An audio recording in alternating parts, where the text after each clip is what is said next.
Ready start. आदरणीय साथियों, कई सरपंच निर्विरोध चुने गए।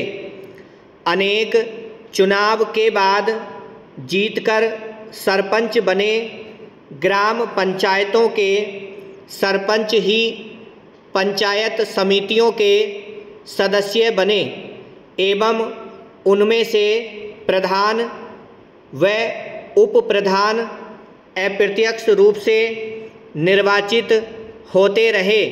सब पंचायत समितियों के प्रधान सांसद व विधानसभा सदस्य जिला परिषद के सदस्य बनते रहे। उन्हीं में से जिला परिषदों के प्रमुख व उप प्रमुख चुने जाते रहे हैं।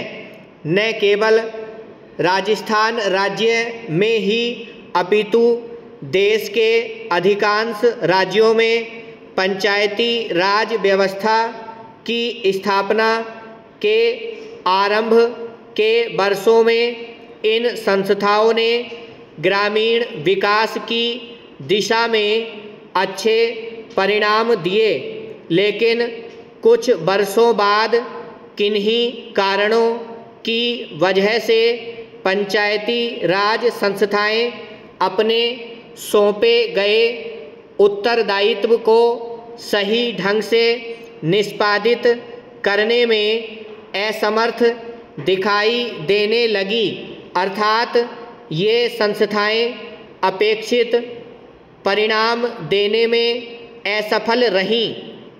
इसका सबसे बड़ा कारण इन संस्थाओं के पास वित्तीय साधनों की कमी रही। साथ ही अधिकांश राज्य सरकारों ने पंचायती राज संस्थाओं के चुनावों में भी अधिक रुचि नहीं ली।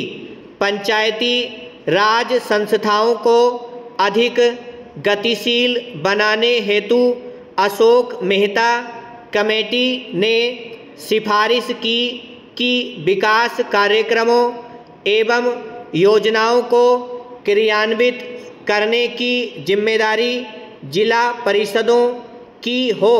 समिति के अनुसार पंचायतें 10-15 गांवों की मंडल पंचायतें हों तो अधिक सक्षम होंगी।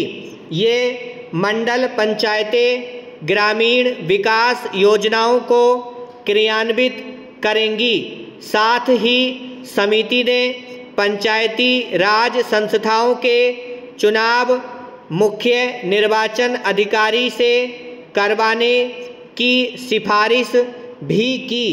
ग्रामीण विकास की प्रशासनिक व्यवस्था व गरीबी उन्मूलन समस्याओं हेतु गठित GVK राव समिति ने जिला स्तर पर योजनाएं बनाने व नियमित चुनाव कराने की सिफारिश की थी।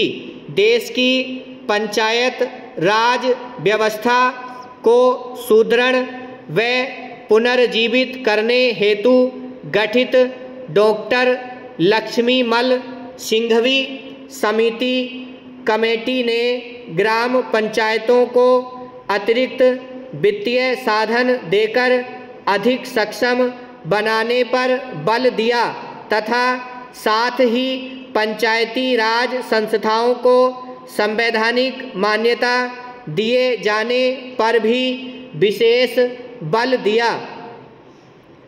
देश में पंचायती राज संस्थाओं की बिगड़ती हुई स्थिति को ध्यान में रखते हुए पूर्व प्रधानमंत्री श्री राजीव गांधी ने पंचायती राज ढांचे को सुदृढ़ बनाने की कल्पना की थी और उन्होंने पंचायतों को अधिक अधिकार सौंपने तथा महिलाओं और कमजोर वर्गों की इन संस्थाओं में अधिक से अधिक भागीदारी देने की परिकल्पना की थी।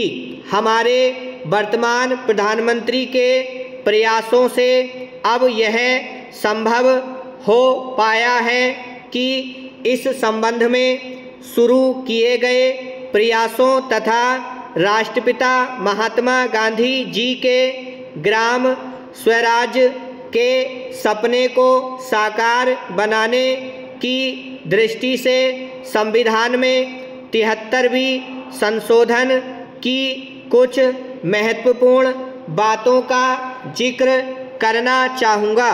ब्रह्म।